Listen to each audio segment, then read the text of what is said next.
پرنم نکلے خبیش و فرزند کمر باندھ کے باہم نکلے رو کے فرمایا کہ شہر رو کے فرمایا کہ اب ہم رات سے گریے زہرا کی صدا آتی ہے دیکھیے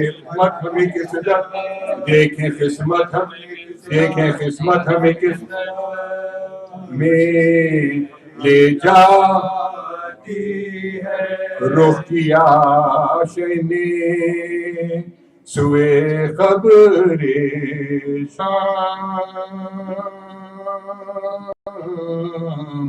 بہر تسلیم جھکے متصل باب سلام اذن پڑھ کر جو گئے قبر کے نزدیک امام عرض کی آیا ہے آجا عرض کی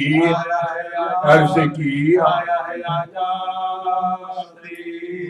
رخصت یہ مکان ہم سے اب اے شاہ زمن چھٹا ہے آج حضرت کے نواسے سے وطن چھٹا ہے چین سے سب ہیں گھروں میں مجھے ملتا نہیں چین سخت آفت میں ہے اب آپ کا یہ نور العین ٹکڑے دل ہوتا ہے جب رو کے حرم کرتے ہیں بے ننھے بچوں کو بھلا ننھے بچوں کو بھلا لے کدھر جائے حسین شہر میں چین نہ جنگل میں اما ملتی ہے دیکھیے قبر مسافر دیکھیے قبر مسافر کہاں ملتی ہے اب میرے سر کے لیے تیز ہوئے ہیں خنجر پہلے کی شرپے کمر باندھے ہیں یا خیر بشر آپ نے کی تھی اس روز کی اماں کو خبر والدہ روئی تھی دو روز والدہ روئی تھی دو روز پیٹ کے اس نواسے کو مگر بھول نہ جانا حضرت ذبح کے وقت مدد کرنے کو آنا یہ وہ دن ہے کہ پرندے بھی نہیں چھوڑتے گھر مجھ کو درپیش ہے ان روزوں میں آفت کا سفر ہے کہیں قتل کا ساما کہیں لٹ جانے کا ڈر ساتھ ہے بچوں کے عبادش جن تنگ جینے سے ہوں پاس اپنے بلا لو نانا اپنی تربت میں نوازے چھپا لو نانا کوئی سمجھانا میری گود کا پالا تجھ کو آیا دانے مدینے سے نکالا تجھ کو اے میرے گیسوؤں والے میرے صابر شبیر میرے بے کس میرے مظلوم مسافر شبیر نہ رہا کوئی تیرا یاورو ناصر شبیر ہائے اے گورے غریبا ہائے اے گورے غریبا ہائے اے گورے غریبا مجاور شبیر تو جہاں جائے گا پیارے وہیں چلتا ہوں میں خاک اڑاتا ہوا تربت خاک اڑاتا ہوا تربت سے نکلتا ہاں بلاؤ میرا عباس دلاور ہے کدھر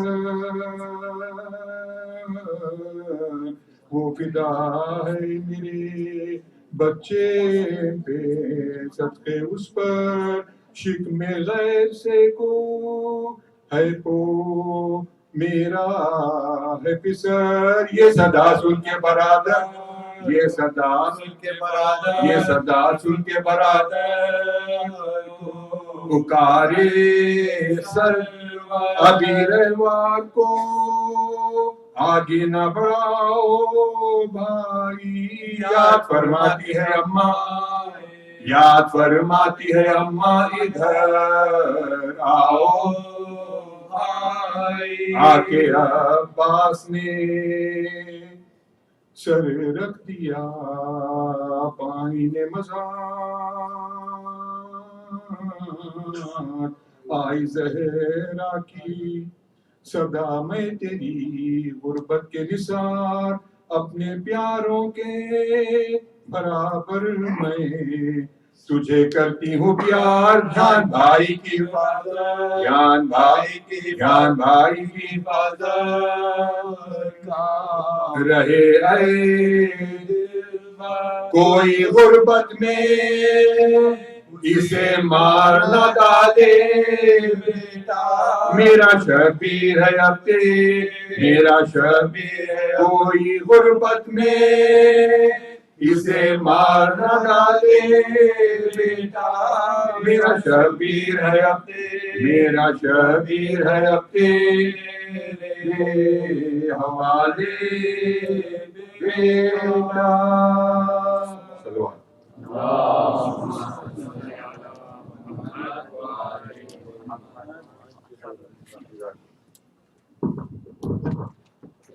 Assalamu alaikum again.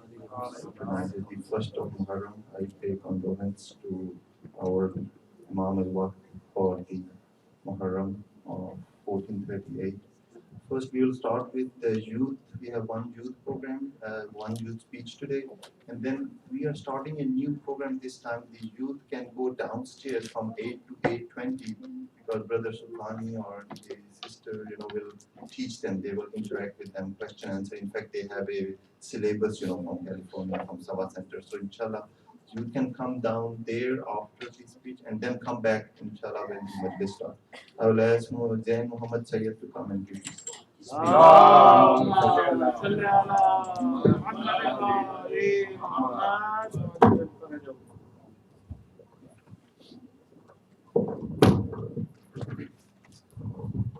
Salam.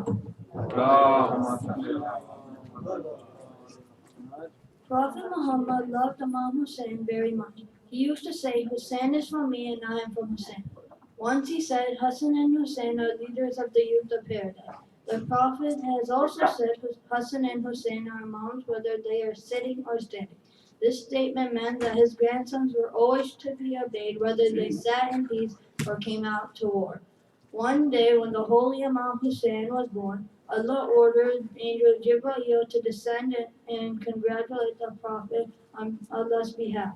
While descending, Jibreel passed over an island where Angel Fitbit had been banished due to his delay in executing a command of Allah. He had been deprived of his wings and expelled to this island, where he had remained for several years praying and asking for Allah's forgiveness. When Fitbit saw Jibreel, he asked where he was going. Jibreel told him that he was going to the house of Imam Ali to congratulate him on the birth of the holy Imam Hussein. He heard this. Fitbit said, "Can you carry me along with you? Perhaps Prophet Muhammad can recommend my case to Allah." When the angels arrived at the house of Imam Ali, Jibreel delivered Allah's message and then stated the matter of this.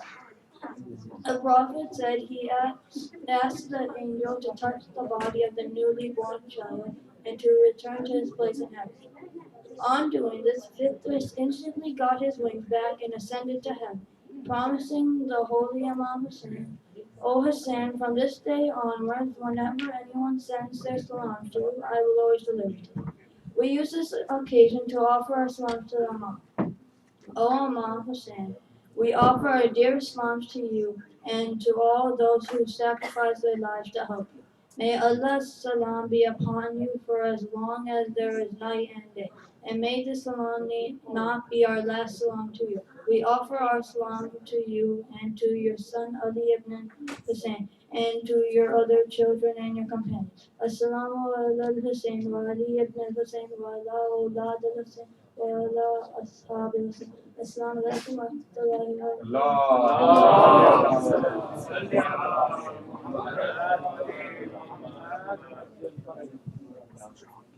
बर मोहम्मद वाले मोहम्मद सलावत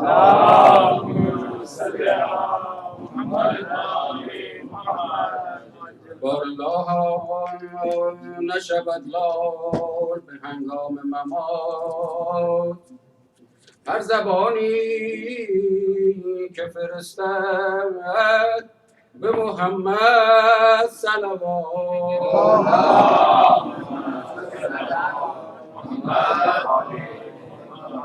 N حسین کیست که عالم همه دیوانه اوست N چه شمیست که جانها همه پروانه اوست ای که با خون گلویت شده قرآن تفسیر آیه آیه شده اوراق تنت از شمشیر بر تنت آیه نوشتند ز شمشیر ولی جمله جمله همه را نقطه نهادند به تیر پسرانت همه در راه خداوند شهید دخترانت همه بر یاری اسلام اسیر اون چه گفتند و بگفتند رسولان خدا گشت با خون دل و خون گلویت تفسیر جان فشانی به سر و دست تو دارد از شوم که به پیکان بلا خنده زند کودک شیر به نماز تو بنازم که پس از ذکر سلام میسم از حنجره سوخته فریاد زند این حسین کیست که عالم همه دیوانه اوست این چه شمیست که جانها همه پروانه اوست دل هر کس که حسینیست ز خود بیخبرند کشته عشق حسین از همه کس زنده تر است بس که اون جلوه توحید مراد در نظر است هر کجا می نگرم نور رخش جلوه گر است هر کجا می گذرم جلوه مستانه اوست این حسین کیست که عالم همه دیوانه اوست صلوات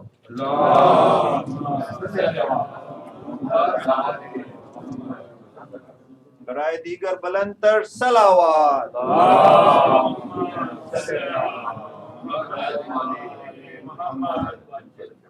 نعرہ تکبیر، نعرہ رسالت، نعرہ حیدری، پر محمد وآل محمد صلوات.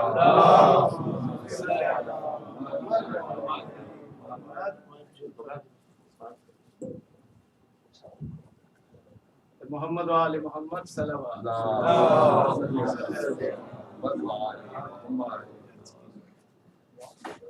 غربت میں قتل ہو گیا مظلوم بے وطن، غربت میں قتل ہو گیا مظلوم بے وطن، میں بھائی بھائی کہتی تھی لاشا بہن بہن، میں بھائی بھائی کہتی تھی لاشا بہن بہن، میں بھائی بھائی کہتی تھی لاشا بہن بہن، تیروں پہ تھا رکھا ہوا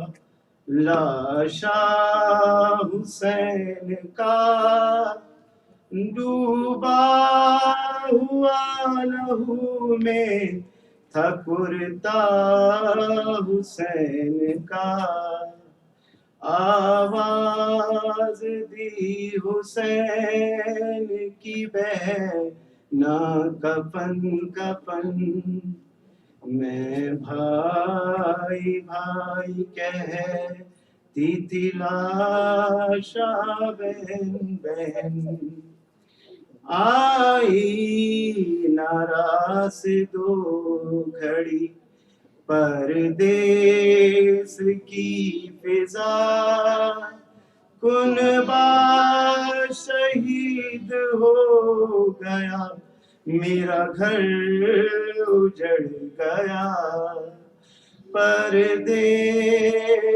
دیس غیر کا اپنا وطن وطن، میں بھائی بھائی کہتی تھی لاشا بہن بہن، ایک دن کے داغ میں نے 72 اٹھا لیے، کچھ داغ میں نے قلب کے اندر چھپا لیے، چھپتے نہیں چھپانے سے داغ رسن رسن، میں بھائی بھائی کہتی تھی لاشا بہن بہن،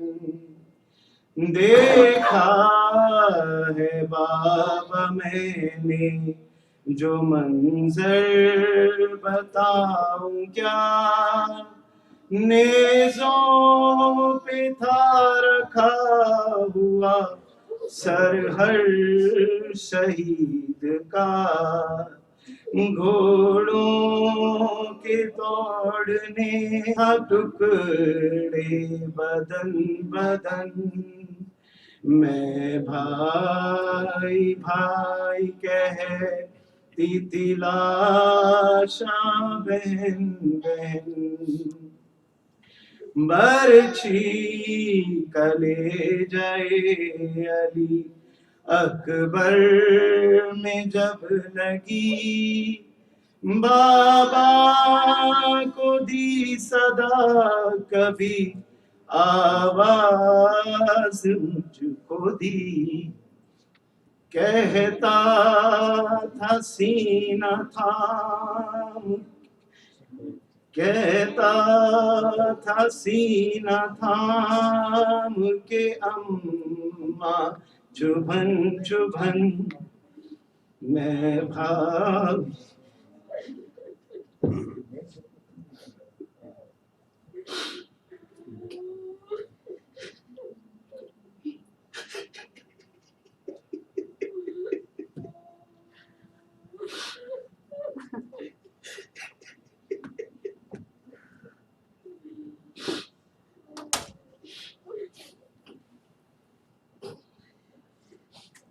गाजी के बाद और कयामत गुजर गई, प्यासों की आस टूट के बन में बिखर गई।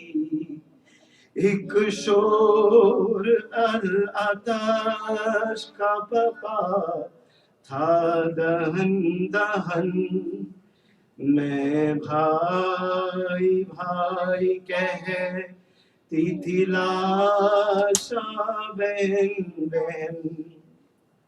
ये नौकरी भी खूब है, रेहान और आजाद, भाई की नौकरी का बहन ने दिया सिला। हाँ वो बहन ये नौहा था जिस का सुखन सुखन, मैं भाई भाई कहती थी लाशा बहन बहन। मोहम्मद वाले मोहम्मद सल्लल्लाहु अलैहि वसल्लम।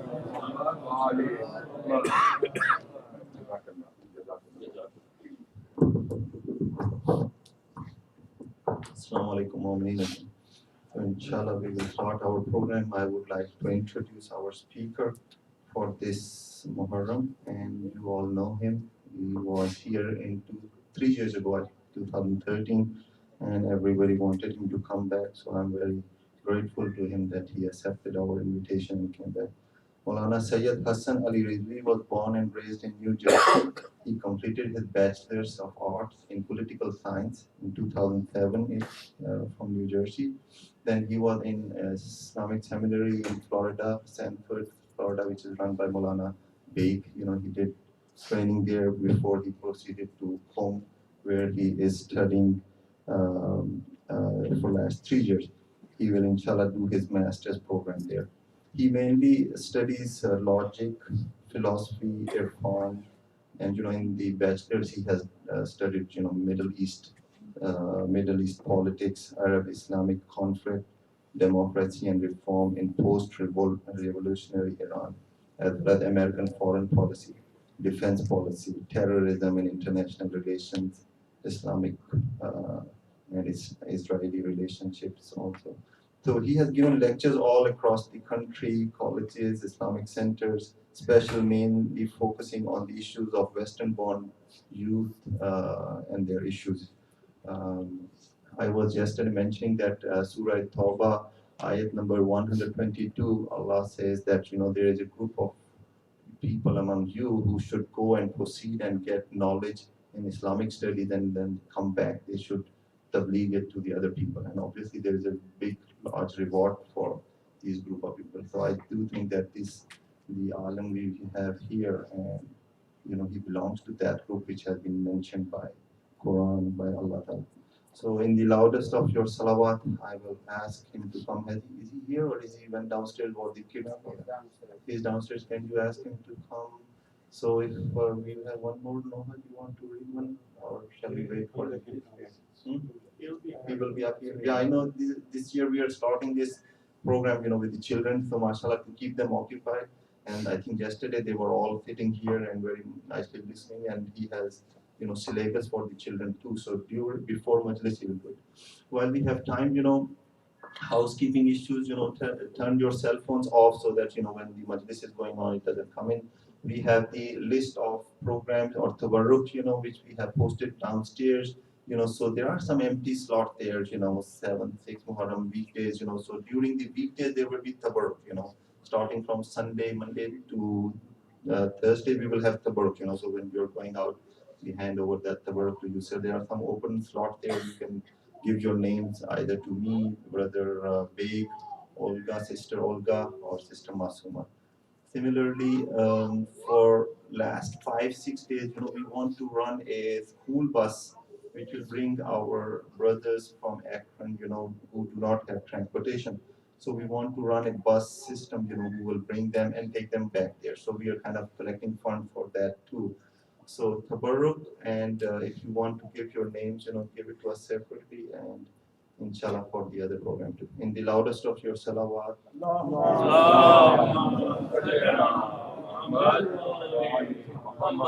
He is going to bring his iPad from downstairs. So same, we sent the email of the program to you today around 2:30 to 40 p.m. Program will usually start around 7:15 with Quran recitation. Then we will do Maghrib around 7:25, and then by the time when we finish Maghrib prayer, we will do youth program, say like 8 o'clock, 7:55 p.m. on all the days. Same, we keep the same program. Then 8 to 8:20 is Marcia, and have Maulana sit on the member around 8:20, finish around 9 o'clock, and then Matan from 9 to 9:15, 9:20, and then finish with the birth. So I will ask Maulana to please come to the member in the loudest of your 3 salawats.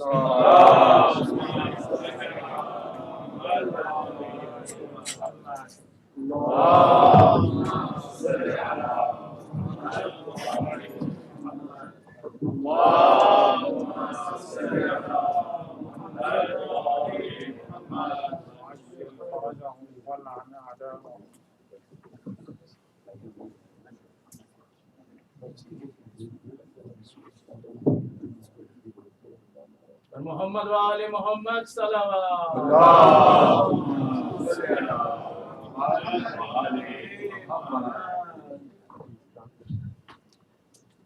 رحم الله من قرأ الفاتحة.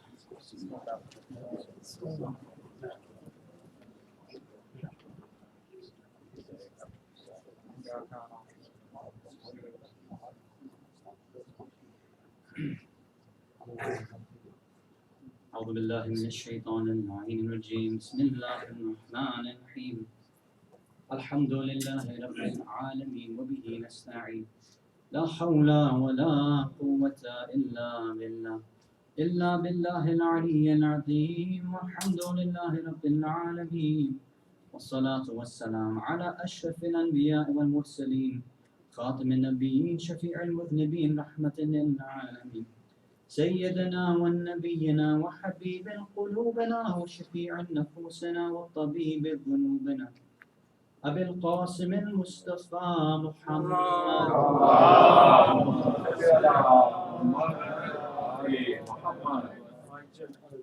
والصلاة والسلام والتحية والإكرام على أهل البيت الطيبين الطاهرين المعصومين المظلومين المنتجبين المكرمين الخيرين الفاضلين السيدين الصادقين، لا سيما بقية الله في الأرضين، روحي وأرواح العالمين التراب مقدمه الفدا، الذين أذهب الله عنهم الرجس وطهرهم تطهيرا.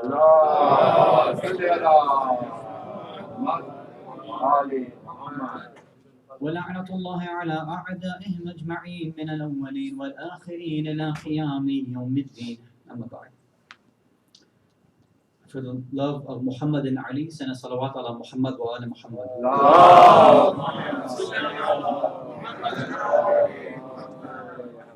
For the love of Fatima, Hassan and Hussein, send a louder salawat ala Muhammad wa ala.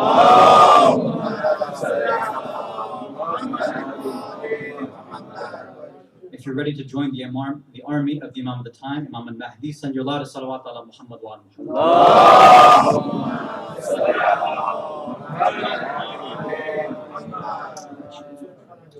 Mu'mineen, mu'minat, brothers and sisters in Islam and Iman, salamun alaykum jami'an wa rahmatullahi wa barakatuh. We started with a few questions last night. We asked ourselves, who am I? What am I? A question about identity, right? What am I doing here? What's going on? It's kind of deep philosophical questions. We started by saying that there's some differences between man and animal. One of those differences being our ability to identify, to compartmentalize and put things into specific categories based on shared characteristics. Right? So with that ability, there's some positive and there's obviously some negative. Positives and negatives we discussed, so I'll leave that for last night. One of the points of that was when we come across other individuals how do we address them when they ask us about ourselves, about who we really are? We gave 2 examples. Sometimes when somebody asks us, who are you, what are you, you might address them by saying, I'm from XYZ country, right? I'm Pakistani, Iranian, Iraqi, whatever. Or you might respond by saying, I have so-and-so job, right? I'm a doctor, a lawyer, a teacher, a driver, etc. He said that based on the way that you respond to individuals, this subconsciously is telling people what you think is important and what you feel is important to them. Right? Money is important to you, and to me, that's why I'm going to tell you what kind of job I have, for example. Fast forward. Then we said, okay, now let's break this down. Forget about the way that we're talking to one another. That's one thing. But when we really think about it, really just kind of go into our own self, into your own mind, into your own heart, and think, okay, who am I? What is my real identity? What's the answer you give yourself, that you honestly would give yourself?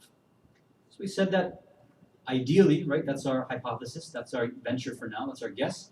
We'd like to say that we're Muslim, right? And that's what I'm going to offer to you, and we're going to try to go through that today, inshallah. Saying that I am a Muslim, not saying I'm a Shia Muslim or a Sunni Muslim or whatever type of Muslim, and not also adding in things like I'm an American Muslim or a Muslim American, right? From both sides. Now again, this is something we're discussing. We can have a back and forth. Some people had brought their concerns yesterday, and that was good. There's some points for me to consider. And again, I'd ask you for every night to do this. Any points you don't agree with, any issues you feel are confusing, please share them with me. That's the only way that you and I can both go together, inshallah. So, let's go from there. I'm telling you that ideally we should be saying, I am a Muslim, and that's it, okay, to ourselves. Our true identity is that. Okay, so now the objection comes, like, hold on a second. Given this political climate going with what is going on in the world right now, what's going on in this country, isn't it important that we tell everybody, we're Muslim Americans, we're American Muslims? What's the problem with that? What's so wrong in saying that? As we had said yesterday, the problem with this kind of discussion, and any kind of discussion any of us will ever get into, whether it's with another Shia, whether it's Sunni Shia discussions, whether you're talking with an atheist, no matter what it is, politics, science, religion, philosophy, most of the time, and this is my experience as well, the issue, the cause of disagreement is going to be because people don't agree on one definition, and they won't talk about that ability to define that thing in one way. We gave the idea and the example of terrorism yesterday. So today, and I asked you to think about this yourselves last night, what does it mean then to be American? Now some of you, again, might not be happy with the answers I give. That's okay. You can let me know, inshallah, what your thoughts are afterwards. But for now, unfortunately, remember, the way the mic works, it's a monologue for the most part, right? So you'll have to listen to me. What does it mean to be an American? Let's look at a few different ideas or possibilities. One, I say I'm an American. I'm saying I am, and I believe that I am an American. In the same way that if I have a friend from Canada, he's going to tell me he's Canadian. In the same way that if I have a friend from the UK, he'll tell me he's British or English. In the same way that I have a friend from Pakistan or India, they'll tell me they're Pakistani or Indian or Iranian, etc., etc. Meaning what? One definition is very simple. It's your citizenship. Where are you from? That's it. Nothing very complicated about that. Where's your passport from? Where do you have citizenship? Nothing complicated about that, and of course there's nothing wrong about that. Sometimes, for whatever purpose, you might need to tell somebody. So if they ask you typically you'll understand through context, but in that context of where are you from or where do you belong? Oh, I'm an American Muslim. And for the most part, usually it comes down to somebody's accent, you're not used to it. You're like, okay, so where are you from? And they'll usually tell you that, right? They'll say, okay, I'm from, given our accent, Canadians and Americans, depending on which area they're from, usually the accents aren't so different. So let's say you come across somebody in the community, and you're not sure because let's say they live closer to the border, you live closer to the border between US and Canada. Over there, it might make sense to say, oh, I'm an American Muslim, or I'm a Canadian Muslim. But then again, are you talking to a Muslim already? If you are, then telling them that you're an American Muslim doesn't make sense, right? Because they already know you're Muslim. So just saying American or Canadian would suffice there. So if we're just going to define where you're telling people about your country as being your citizenship or where you get a passport from, then of course, yes, then most of us, if not all of us, are American Muslims or will be after you take your citizenship test. Or of those of you who are illegal, then whenever you want, you can call yourself whatever you want. Doesn't really matter, I guess. But it's not important. what you call yourself as far as citizenship is concerned. It's legal, it's technical, it's not a big deal. It's the other definitions that are going to start causing problems and disagreements, and we're going to have to go back and forth on that. Right? So let's open one of those up. If you can send a salawat ala Muhammad.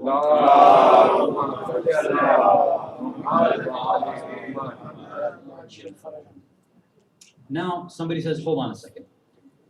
When I say I'm an American Muslim or a Muslim American, I'm not talking about where I'm born, because maybe I wasn't born in America. I'm talking about values. I'm talking about what I believe in.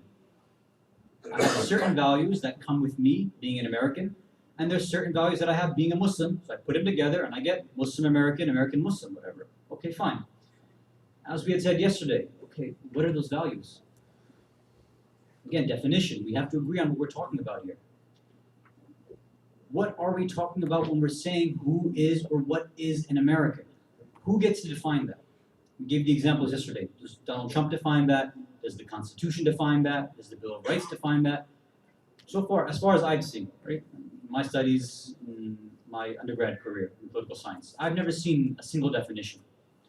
Most of what you'll see is the word American being used pejoratively, or using either with a positive or a negative connotation. Now, what do I mean by that? It becomes a charged word. In the same way we talked about terrorist or human rights, these words which people use in the media constantly, right? They're on our minds all the time. People will use it basically just to put you into a box, right? To put you in a category. Oh, what you're doing is un-American. Or if you were really American, you'd be doing X, Y, Z. Think about a contemporary example. If you don't stand for the Pledge of Allegiance, you're un-American. Right? Standing for the pledge is being American. If you don't support the troops, you're un-American. These kinds of things, and there's a lot of other examples. Now let's get closer to what we're talking about, which maybe is a bit more relatable to us. Because things like standing for the pledge and this and that, they have their own discussions, and we could probably dedicate a whole ashra just to talking about what that means. But now think about this. Freedom of speech. So on one hand, I'm saying I'm an American. On the other hand, I'm saying I'm a Muslim. Now what's the issue here? We're saying, okay, freedom of speech is an American value. Okay, fine, sure, it seems like it is. What about in Islam? About being Muslim? Does being a Muslim, does being within the fold of Islam come with this idea of freedom of speech? Maybe, maybe not. If it does, is it the exact same one as being an American idea of freedom of speech or not? One idea. Now, keep going forward. Let's talk about more contemporary things. Freedom of press and writing and expressing yourself, right? Okay. So, as an American, technically, I shouldn't have a problem if, na'udhu billah, somebody draws a cartoon of somebody that I revere, of the Holy Prophet Muhammad sallallahu alaihi wasallam. As an American, even if I don't like it, it's your right. You get to do what you want. You can express yourself. Now, as a Muslim, is that something that I agree with or not? Do we have principles in the Sharia? Do we have akhlaqi principles which say you should never offend somebody, you should never do anything like this, regardless of their faith? Do we have Quranic principles which say don't even insult the idols of mushrikeen? Again, something to think about. Again, I'm trying to draw your mind to this idea of, okay, call yourself Muslim American if you want, give yourself these values, but is there a distinction? Is there a clash at all? That's the question I'm trying to pull out here. Let's take a step back. Okay, now, a little participation. What is this? MashaAllah, you guys are so intelligent. It's a cup, okay. What is this? I know you're like, the kids thing is downstairs, what are you guys asking? Okay, so this is a cup, this is a mic. What is this? A cell phone. Okay, very good. Now how is it, and why is it that none of you said that this is a, I'm gonna guess Chinese, but this is a Chinese cup? How come nobody said this is a Japanese microphone? Or how come no one said this is, whatever, Korean, probably Japanese cell phone? How come none of you added that over here? But when it comes to your own selves, you want to add something else. Another step forward. We, as followers of Ahlul Bayt, we believe in this concept of isma, of the Ma'asumeen alayhi salam, people who are infallible, who are perfect, right? Into as much as a mortal individual can be. We have these 14 Ma'asumeen. Whenever you explain this concept, or whenever we talk about them, even within ourselves, we talk about the Imams, or the Prophets, or specifically the Ma'asumeen. Have you ever, anyone in your lives, ever heard somebody saying, yes, we believe in the Arab Ma'asumeen? Has anybody ever said that? If somebody did say that to you, wouldn't you just feel like, why would you describe it like that? Now, is it wrong to say they're Arab Masumi? No. Were they Arab? Technically, yes. Of course they were Arab. Is this Japanese mic? Probably. Is this a Chinese cup? Probably. Is this a Japanese phone? Probably. When you add an adjective to something, what's the point of doing that? The point of doing that is if there's some characteristic, there's some trait within that adjective which is adding value to it in the first place. Just calling this a microphone is enough. You understand what's going on. You know the function of a microphone. That's what you're trying to explain. When you say, what is this? It's a microphone. Me saying it's a Japanese microphone doesn't really help get across what's going on here. Me saying that this is a Chinese cup doesn't help understand what this essence of this individual item is. Me saying the Ma'sumin are Arab doesn't really help you understand who they really are. So now, if I'm going to say I'm an American Muslim, does that help you understand what a Muslim is, or who you really are or not? Something for you to think about. Again, our hypothesis, our guess tonight is that it's not. It doesn't add any value to that. Why? Again, let's go back to this idea of clash of cultures again. Now, is everything that is quote-unquote defined as an American value against Islam? Obviously not. There's plenty of things which are great. America, at least on face value, has some idea of justice and liberty and equality, whatever. They have their own meanings, and of course, again, as a political scientist, I can argue with anybody here for probably hours and hours. Let's just take it on face value that there's some idea of justice and equality and liberty, etc., etc., etc. Fine. Islam also has these same concepts, right? Justice, equality, liberty. Fine. Now, when it comes to other concepts, when they don't agree, then what do we do at that point? What do we do when there's that clash of cultures? If you have that kind of clash, do you really feel comfortable always associating yourself with being an American and saying American Muslim or Muslim American? For us to think about.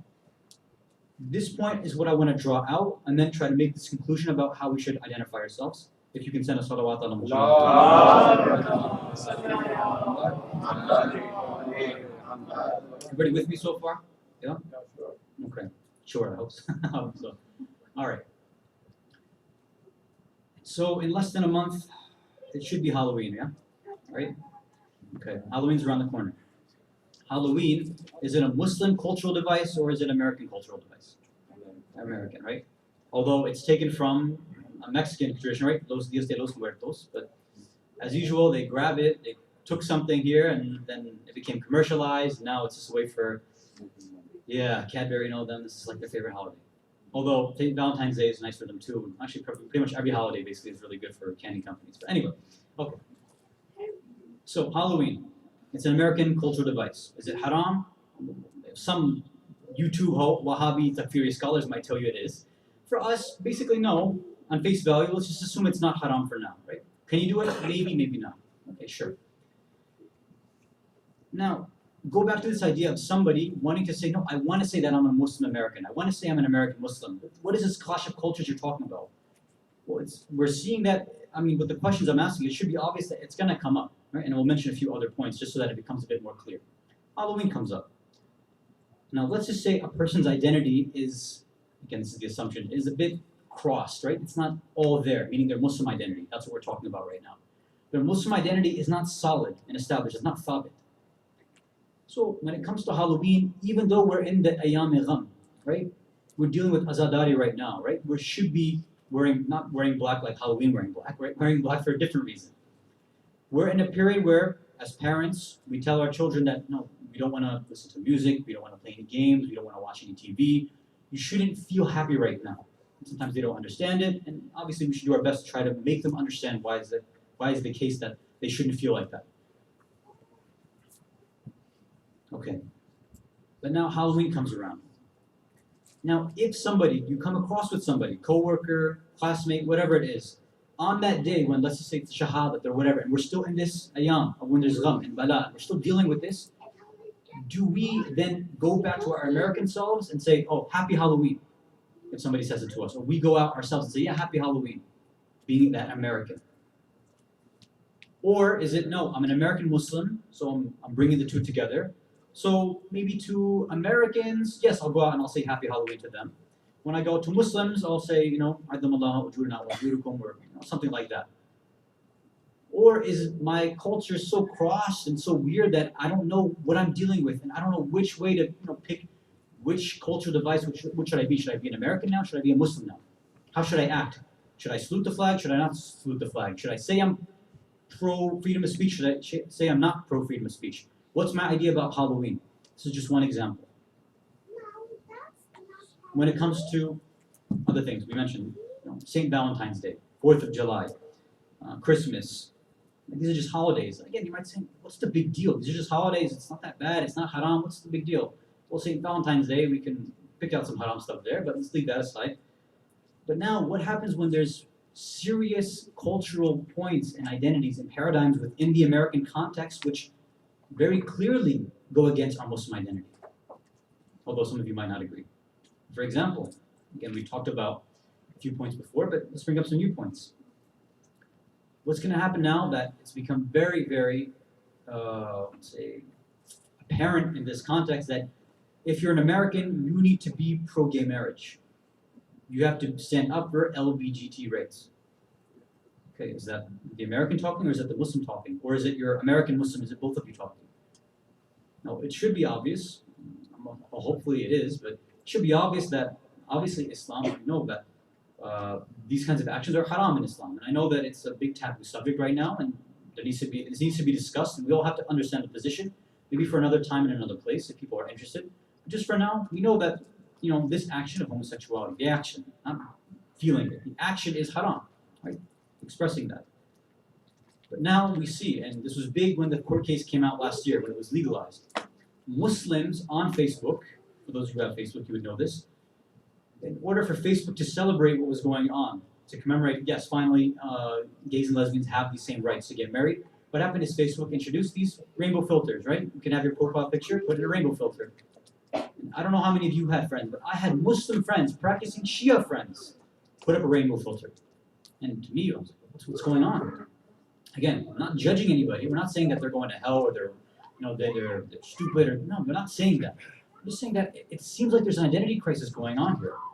Imagine, for example, that, again, to give you an analogy, let's just say that there was a movement now to change the legal age for drinking from 21 to 18, for example. And then let's just say it happens next year, right? Donald Trump decides, President Donald Trump decides that he wants to legalize the age to 18, and it happens. And what happens? Facebook says, okay, now we're going to have Budweiser can filters for everybody. Are Muslims going to start doing that too? Well, we stand up for your rights. Even though we might not agree, we stand up for your rights. Is that what's going to happen? Make a step forward. Then a few years later, then they say, okay, you know what? If we said before that if two men love each other, if two women love each other, they can get married. But why are we stopping there? Now, man and animal, what's wrong with that? Or a person that's 70 years old and a 10-year-old kid, well, if they love each other, what's the problem? Are we going to start putting up pedophile filters? Right? What are we going to start? Where's the line? Where do we stop? If our Muslim identity was strong, we would know where the line is.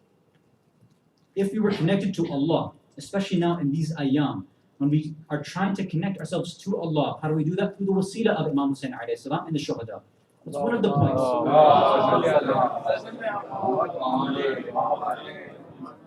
That's one of the main points of these nights, is that throughout the year we forget ourselves. We forget what our identity is. Right? What does the Surah of Quran say? I believe Surah Hashr, if I'm not mistaken. أعوذ بالله من الشيطان الرجيم. ولا تكونوا كالذين نسوا الله فأنساهم أنفسهم أولئك هم الفاسقون. ولا تكونوا كالذين. Don't be like those who نسوا الله, who forgot Allah. Right? فأنساهم أنفسهم. Because what happens is Allah makes them forget their anfus, their nafs. What are we saying? Identity. You forget Allah, your identity is in the garbage too. أولئك هم الفاسقون. Those are the types of people who become fasiq, openly sinning. Think about it. We've all seen this in our lives too. Somebody, they start with an ideological kind of difference or confusion, and then because of that, they end up, whatever, maybe they're gambling, maybe they're swearing, maybe they're listening to haram music.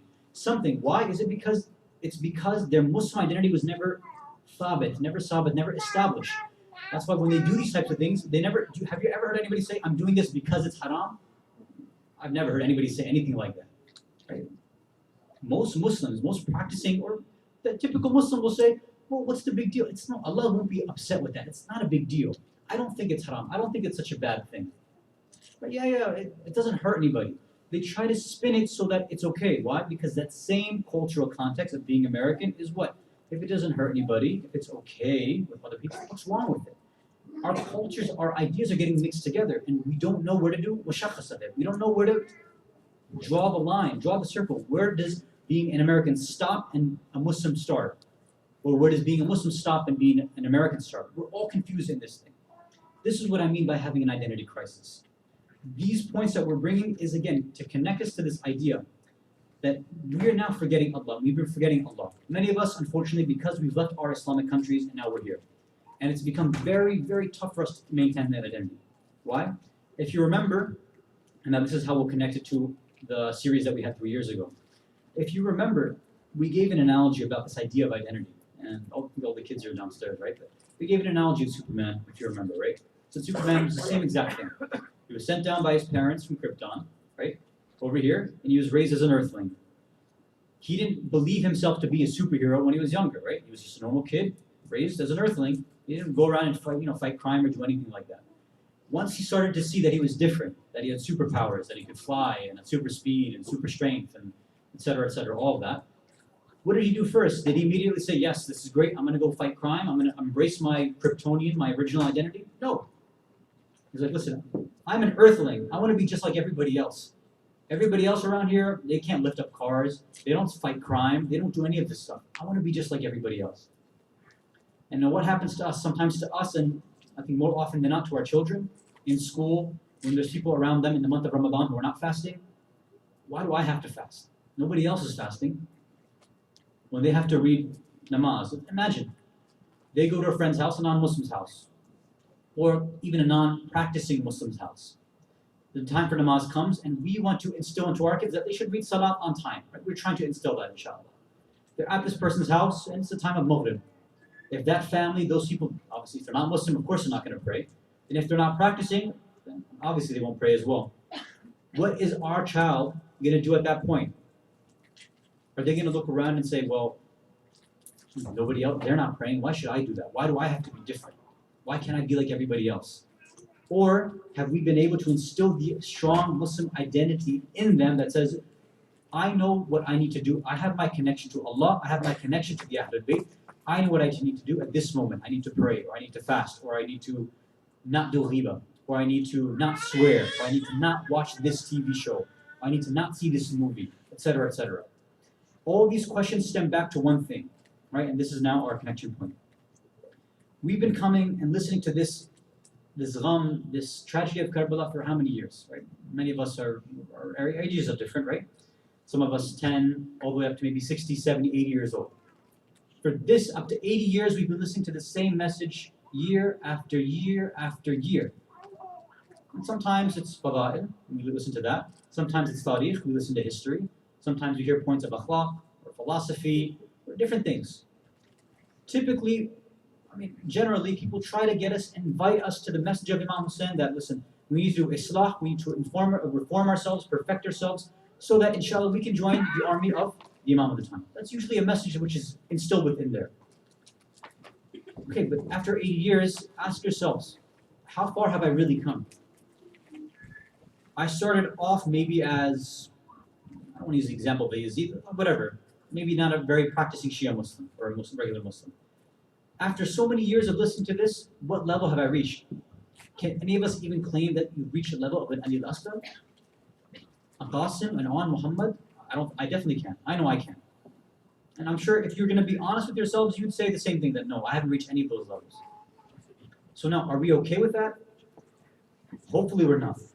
That means we have a lot of improvement for change. And every time I go to a community, whenever there's Q&As, or whenever there's like formal discussions or formal discussions, the same topic comes up every time. It's Mahdawiyya, right? It's talking about the Imam of the time, the signs of the Imam. Everybody wants to know about these things.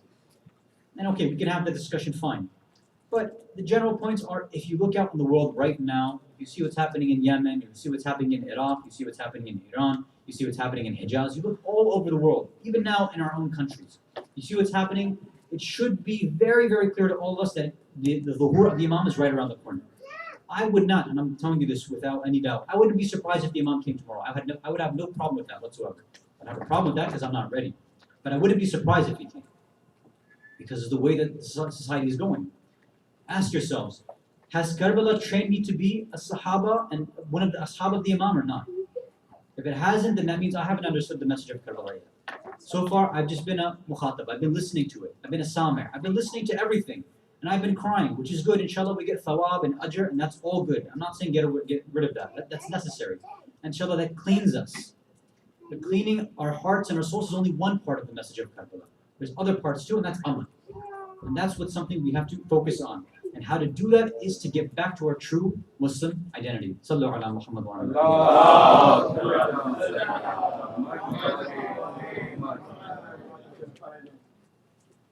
Our discussion 3 years ago, we had this series. If you remember, the title was From Muslim to Mu'min.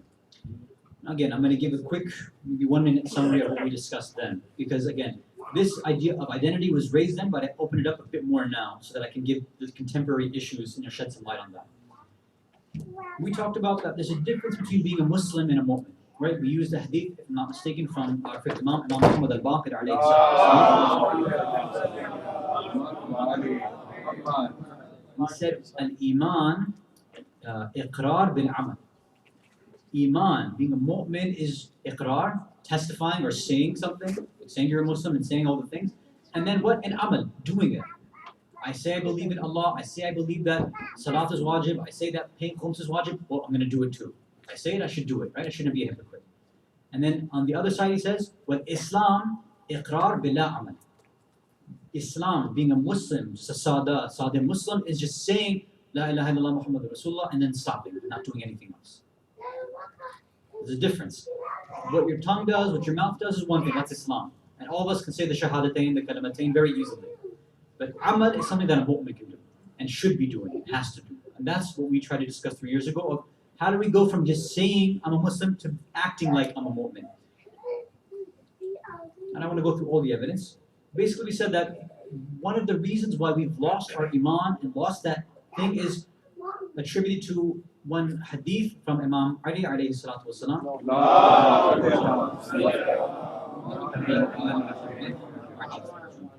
Who said, "Afdalu iman husnu iqan." If you really want to have strong faith, the best faith, then it comes from husnu iqan, having excellent yaqeen, certainty, being absolutely sure in what you believe in, for example. So he said that most of us, the reason we have problems in furu'id-din, right, in praying and fasting and paying khums, tawalli, tabarri, all the different furu'id-din that are there, is because the usul-ad-din were never established for us. We didn't understand what the usul-ad-din were in the first place. It's logical, isn't it?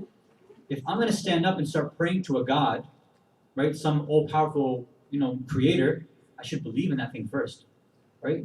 One of the reasons that most of us lose concentration or get lost in our prayers or don't even pray on time is because I'm not even sure if I believe in this person that I'm praying to in the first place. And that was an issue. So what did we do? We started with all those different discussions. We talked about Tawheed, we talked about Adl, Nubuwah, Imama, and Ma'ad or Qiyam. We went through them, and what I remember, and again to refresh your memory, we didn't use one Quranic verse to prove it, we didn't use any hadith or anything like that. We used nothing but rationality and logic. Because if we were to come in front of an atheist and were to ask us all these questions, obviously they're not going to listen to what the Quran or the hadith says. They won't trust any of the imams. They say, listen, you give me logical, scientific proofs of why I should believe in God. And that's what we did. We talked about the Big Bang Theory, if you remember. We talked about evolution. All these things were discussed. We talked about Adl. We gave logical reasons why God has to be and must be just. Nubuwah, Imama, and believing in the hereafter. All these things were there. And if anybody wants to hear any of these points again, then let me know, and at least we can kind of in a khulasa summary form, we can go through some of these points. Again, this was just to refresh your memory. Okay, so now this preliminary should be understood. Okay, I get it. I now understand. I believe in God, one God. I believe in His justice. He sent down prophets. He continued that message of wilayah with imams. That message of wilayah continued with our ulama and our maraji. I believe in all that. And after I die, there's a day of judgment where I'll be held accountable. Now this should all be understood by everybody. Again, if not, then we can talk afterwards, inshallah. Now we take this is where we go forward. This is where this identity connects back to them. Using all of these things, now where do we go forward? Because now we can say, okay, I believe in these things you're saying, I understand them logically. Okay, am I a mu'min now? Am I now magically just going to start doing everything because I logically believe in it? Well, I don't think so, right? Because many of us who understand these logical proofs which were presented, We still might have issues. I'll mention a few points right now tonight, and then we'll continue with the discussion tomorrow. Sallu ala Muhammad wa ala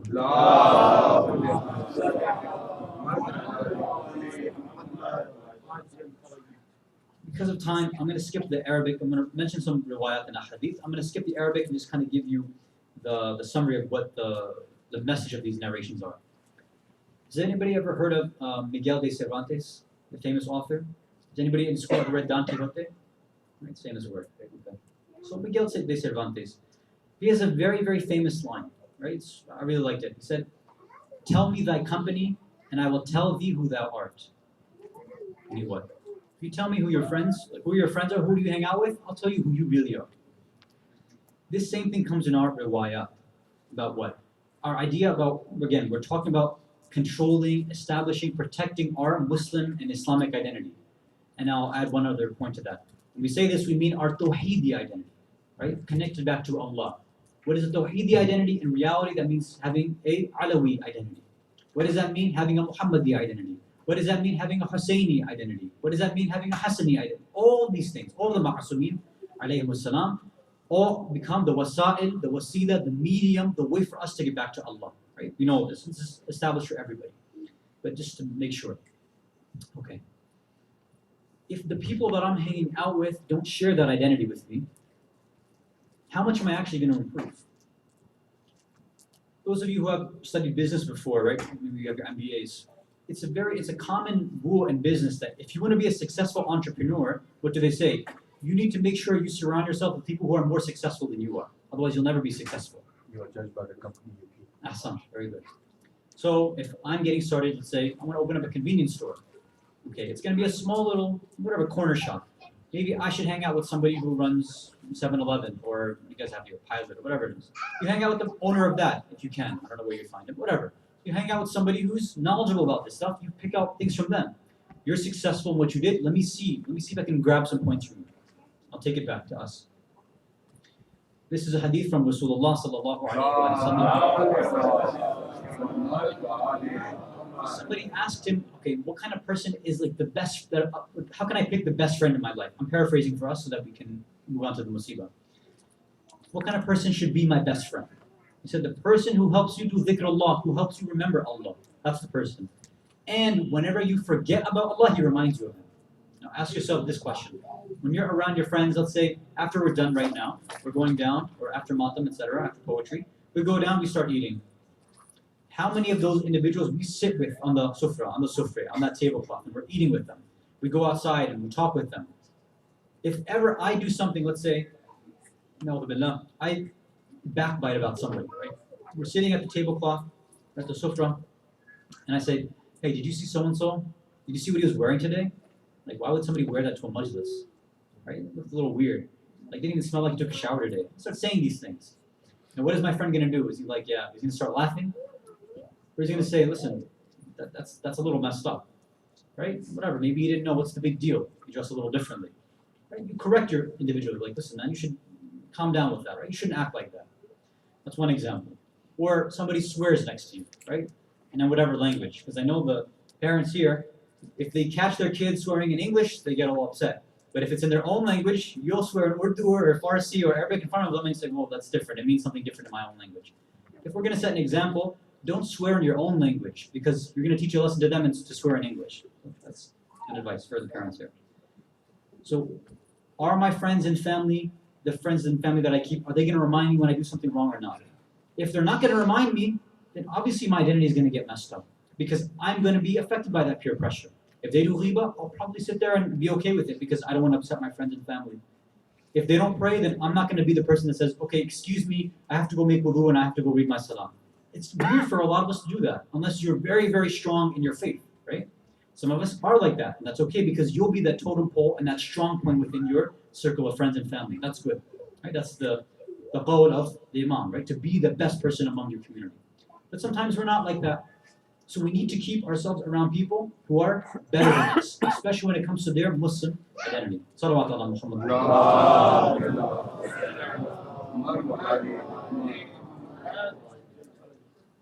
The other points I think I'll leave, as I think they were mentioned before 3 years ago, so I'll leave that. So let's pack up everything we were saying today. We talked about identity. Who are we? We want to say that we're Muslims. What does it mean to be Muslim? To be connected to Allah. What does that really mean? That means that whenever I'm faced with a crisis, with a struggle, with a question about what to do, what to say, how to act, how to speak in a situation, my Islamic, my Muslim, my Tawheedi, my Shi'i identity should tell me what to do in this moment. Not my American identity, not my Pakistani identity, not my Indian identity, not my Iranian identity, not my Khoja identity. Nothing else should tell me what to do until and unless Islam gives me ijazah first. Okay, if Islam says, yes, you can do matam this way, okay, fine, do matam that way, that's fine. Islam says you can wear this clothes, okay, then wear the clothes, it doesn't matter afterwards. Once Islam gives the ijazah, then do whatever you want, it doesn't matter after that, right? Of course, yes, there's akhlaqi principles, etc., but generally we're talking about at least the Sharia. Once you understand those points, that means our identity would be strong. Every time something happens, we think back, okay, what does Islam tell me? What does Allah want from me? What have the Ahlul Bayt advised me? What do the ulama say? When that's established in our minds, then we won't have the same clash in culture of identities. Okay. We said one way that we can avoid this problem is by removing people around us who are not going to help us establish that culture and identity. Okay. We started last night discussing this concept of identity in relation to Imam Hussein alayhi salam. Meaning what? The tragedy of Karbala was a tragedy of identity in one way. Imam Hussein alayhi salam was mahroom. He was ghareeb. He was unknown to people. He was known, meaning people knew he was the grandson of the Prophet. They knew on the outside who he was. He was an Arab. He spoke this language. He had these actions. He came from this lineage. And things that we just mentioned. He knew zahiri things, external, exoteric things. But when it came to what was inside of Hussein, what he stood for, his nur, his message, people didn't understand that. They didn't recognize that. They didn't identify with that. And if they did, they cast it aside. Why? Because they had an identity crisis. Although they claimed themselves to be Muslim, even some who claimed themselves to be Shia forgot about who they really were, and therefore, since they forgot about Allah, they forgot about themselves. Since they forgot about Allah and themselves, how are they going to recognize somebody like Imam Hussein alayhi salam? You know, sometimes we say, especially in this political climate, Imam Hussein alayhi salam is for everyone. Sure, maybe he is. But I'd say something else. I'd say the true Imam Hussein is only for those who really have that mahabbat for him. There's no way you can understand him otherwise. Taking your family and your friends to be martyred, to be slaughtered in front of an army, it's not something you can rationally understand. This is a matter of the heart and nothing but the heart. That's why when people say there should be nothing but, speeches and rationality, okay, yes, that's there, fine. But Imam Hussein transcends the aql. Something beyond that. This is something about the ruh. This is the soul. This is ma'arifat al-nafs. This is what we're talking about here. If somebody doesn't recognize themselves, they don't recognize Hussein, they don't recognize Allah, then what can they recognize in this dunya? There's nothing they know. We talked about how Hussein's identity, his purification came from tears, from the beginning of time up until now. And year after year we continue with this tradition. We mentioned how each of the Anbiya, according to some traditions and some of the Tariq, each of the Anbiya, Adam, Nuh, Musa, Ibrahim, all of them, they heard about the qissa, the tale of Imam Hussein, and they all shed tears when they heard what happened. We talked about how when Sayyidah Fatima alayhi salam was pregnant with Imam Hussein, how she heard the Imam crying in her womb. He said, Ana al-gharib, ana al-madloom. This is the ghurba, this is Hussein. Even in his childhood, no one could tolerate when Hussein cried. Right? Even at that point, when he was young, people didn't like when Hussein was upset when he cried. They say once it was Eid, and Bibi Fatima alayhi salam and Imam Ali had bought new clothes for Imam Hussein and Hussein. But when they bought these clothes, it was a bit too big for them, right? They were young. The clothes were, the shtasha, the thobe they wore was a bit too big for them. So at this point, Rasulullah was on the minbar giving a khutbah. And Imam Hussein comes running in there in his brand new clothes, wanting to show off, happy. As he comes running in, he trips on the long thobe he's wearing, he trips and he falls and he begins to cry. And this is when Rasulullah's heart breaks. This is when the hearts of those who were there, all the Muslims who were there, they broke. Because they knew how much Rasulullah loved Imam Hussein. They took Hussein, they passed him all the way, little by little, they passed him up to Rasulullah. Rasulullah grabs Hussein, he hugs him, he kisses him, and then he does mu'arrafi, he introduces Hussein to the world, as he did many times. People still didn't understand. Ya ayyuhan nas, hada Hussein fa'arafu. Understand who this Hussein is. Husaynun minni wa ana min Hussein. Our identities are one and the same. Don't say we're different people. I'm Hussein, Hussein is me, we're the same ones. If you recognize me, you must recognize Hussein. If you don't recognize Hussein, you won't recognize me. This is what Rasulullah tried to get the ummah to understand. One other main theme where the tears of Hussein could not be tolerated, could not be handled, there was no sabr, no tahammul for it, was when we fast forward to the time when our Mawla Ali was performing the ghusl of Sayyidah Fatima alayhi salam. They said that when he was finished performing the ghusl, he was putting the kafan over, he called his children, he said one by one, Ya Hasan, Ya Husayn, Ya Zainab, Ya Kulthum, come and give your final wida, say goodbye, say farewell to your mother. Because after we bury her, you won't see her again until Yawm al-Qiyamah. You'll never see her again until that day. So one by one, Hassan came forward and he gave a hug to Fatima and he said his wida, he said his salam. Zainab came forward, she hugged her mother and said his salam. Kulthum came forward, hugged her mother and said salam. And some of the tariq, some of the narrations say that when it came to Hussein's turn, Hussein stayed in the corner and he didn't come forward. He didn't come forward to say Khudafis and say salam to Fatima.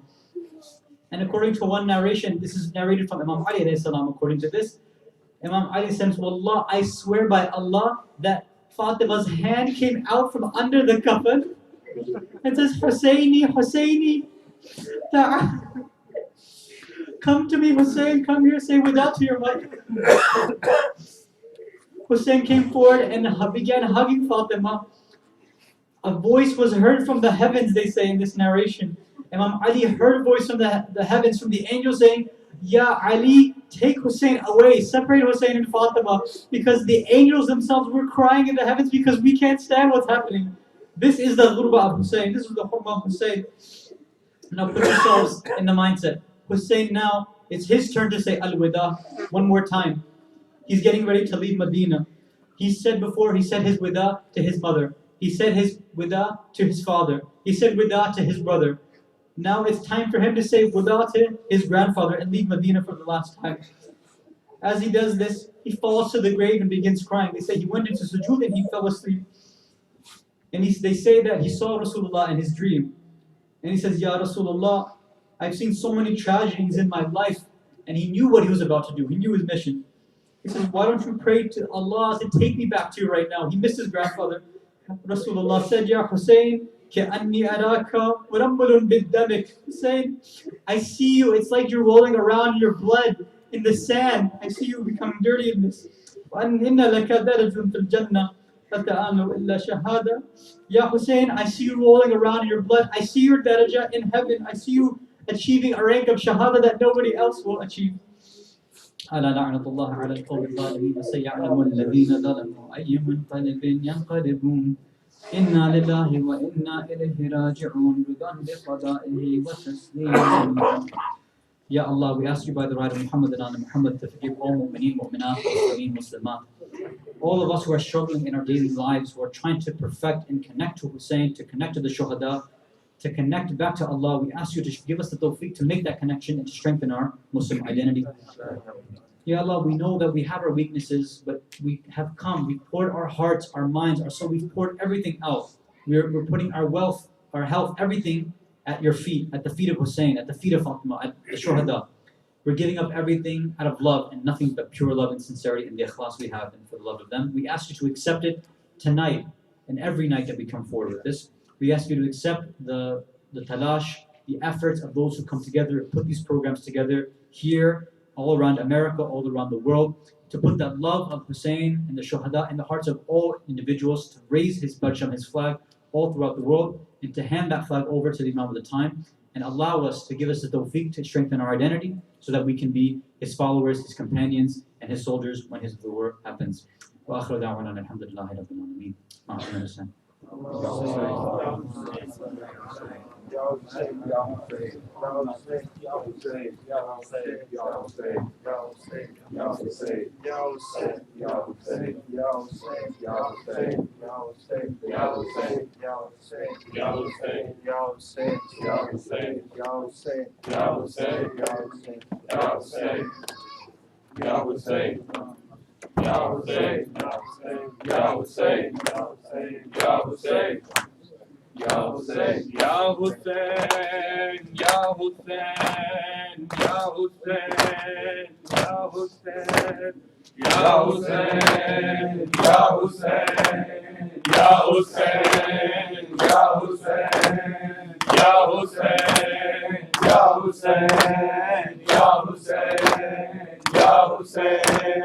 کوئی حسین کا سجدہ بھلا نہ کرے کوئی حسین کا سجدہ بھلا نہ کرے کوئی حسین کا سجدہ بھلا نہ کرے کوئی حسین کا سجدہ بھلا نہ کرے یہ رشک جس پہ صدا تھا کہ کربلا تو کرے کوئی حسین کا سجدہ بھلا نہ کرے کوئی حسین کا سجدہ بھلا نہ کرے شہید کون سا گزرا ہے پورے عالم میں شہید کون سا گزرا ہے پورے عالم میں سینہ کی نوک پہ جو ذکر سینہ کی نوک پہ جو ذکر لا الہ تو کرے کوئی حسین کا سجدہ بھلا نہ کرے کوئی حسین کا سجدہ بھلا نہ کرے لب فرات پہ بازو کٹا کے رویا ہے لب فرات پہ بازو کٹا کے رویا ہے عباس جیسی جہاں میں عباس جیسی جہاں میں کوئی وفا تو کرے کوئی حسین کا سجدہ بھلا نہ کرے کوئی حسین کا سجدہ بھلا نہ کرے قلم کے نیچے جو مانگو قبول ہوتی ہے قلم کے نیچے جو مانگو قبول ہوتی ہے الو سے دل سے کوئی شاک الو سے دل سے کوئی شاک اگر دعا تو کرے کوئی حسین کا سجدہ بھلا ادا تو کرے کوئی حسین کا سجدہ بھلا ادا تو کرے میں بابا آپ کا بیٹا ہوں جو کہ اصغر ہوں میں بابا آپ کا بیٹا ہوں جو کہ اصغر ہوں کہو لئی سے ستم کی کہو لئی سے ستم کی وہ انتہا تو کرے کوئی حسین کا سجدہ بھلا ادا تو کرے کوئی حسین کا سجدہ بھلا ادا تو کرے کوئی حسین کا سجدہ بھلا ادا تو کرے کوئی حسین کا سجدہ بھلا ادا تو کرے رشک جس پہ صدا کا کہ کربلا تو کرے کوئی حسین کا سجدہ بھلا ادا تو کرے کوئی حسین کا سجدہ بھلا ادا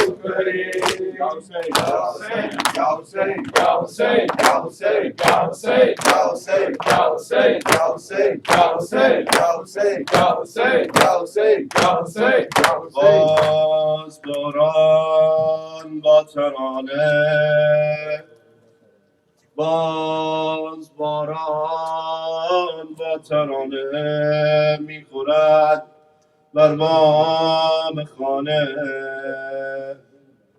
باز باران با ترانه میخورد بر بام خانه یادم آمد کربلا را یادم آمد کربلا را دشت پرشوم را بلا را گردش یک زهر غمگین گرم و خونی لرزش طفلان نالان گردش یک زهر غمگین گرم و خونی لرزش طفلان نالان زیر تیغ و نیزه ها را با صدای گریه های کودکانه و در این صحرای سوزان میدود طفلی 3 ساله پرزنان دل شکسته پای خسته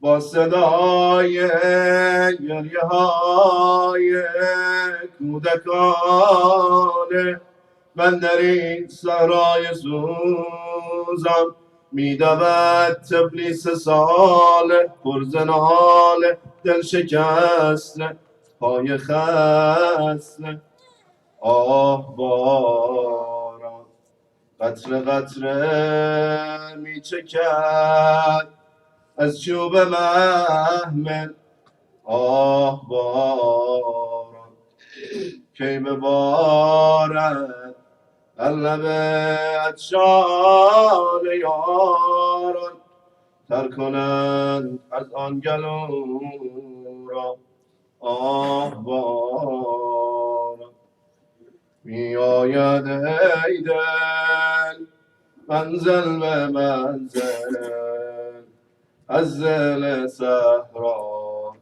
کاروان دل می آید ای دل منزل به منزل از دل صحرا کاروان دل می آید ای دل منزل به منزل از دل صحرا کاروان دل کاروان آرام کاروان آرام قدری آهسته کاروان آرام کاروان آرام قدری آهسته آقای زینب بر گل نشسته سالار زینب سالار زینب سالار زینب سالار زینب سالار زینب سالار زینب سالار زینب سالار زینب چشم مادرها اشک دخترها چشم مادرها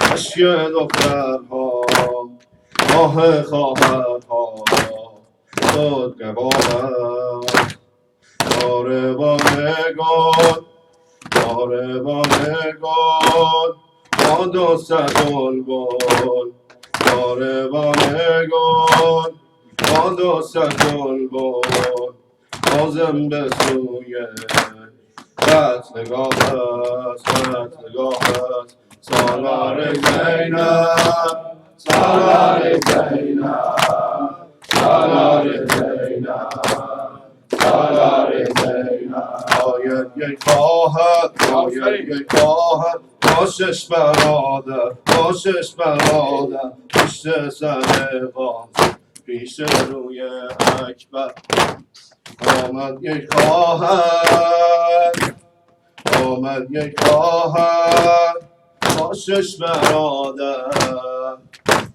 پشت سر قاضی پیش رو اکبر ناموس زهرا گردن زهرا ناموس زهرا گردن زهرا با برادرها می کند سفر سالار زینب سالار زینب سالار زینب سالار زینب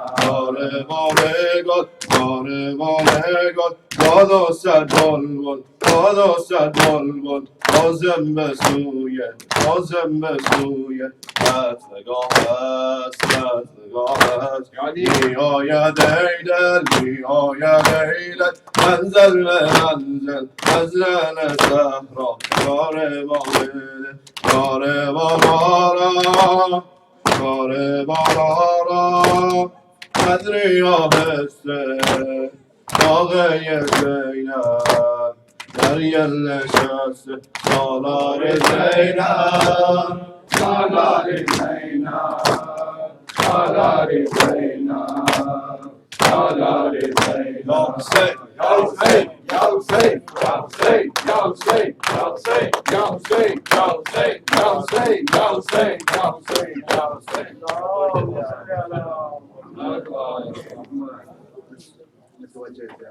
بسم الله الرحمن الرحيم السلام عليك يا رسول الله السلام عليك يا حبيب الله السلام عليك يا أمير المؤمنين وإمام المتقين علي حجة الله السلام عليك يا فاطمة الزهراء سيدة النساء العالمين السلام عليك يا خديجة الكبرى السلام عليك يا حسن المجتبى السلام على الحسين وعلى علي بن الحسين وعلى أولاد الحسين وعلى أصحاب الحسين السلام عليك علي بن الحسين زين العابدين السلام عليك محمد بن علي الباقر النبيين السلام عليك جعفر بن محمد الصادق السلام عليك موسى بن جعفر القادم السلام عليك علي بن موسى رضا السلام عليك محمد بن علي الجواد السلام عليك علي بن محمد الحادي السلام عليك حسن بن علي الزكي العسكري السلام عليك يا صاحب العصر والزمان الأمان الأمان الأمان من فتنة الزمان السلام عليك يا خليفة الرحمن السلام عليك إمام الإنس والجان هذا أجل الله فرجك وسهل الله مخرجك وجوه السلام عليكم ورحمة الله وبركاته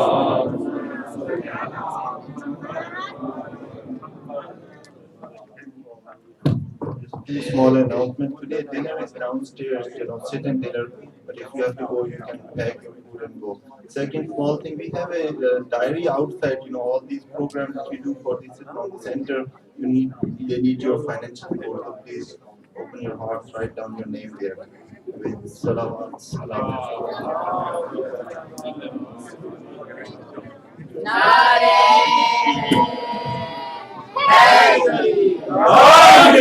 حسينيات حسينيات يزيديات يزيديات ناري هاي Can I hold you?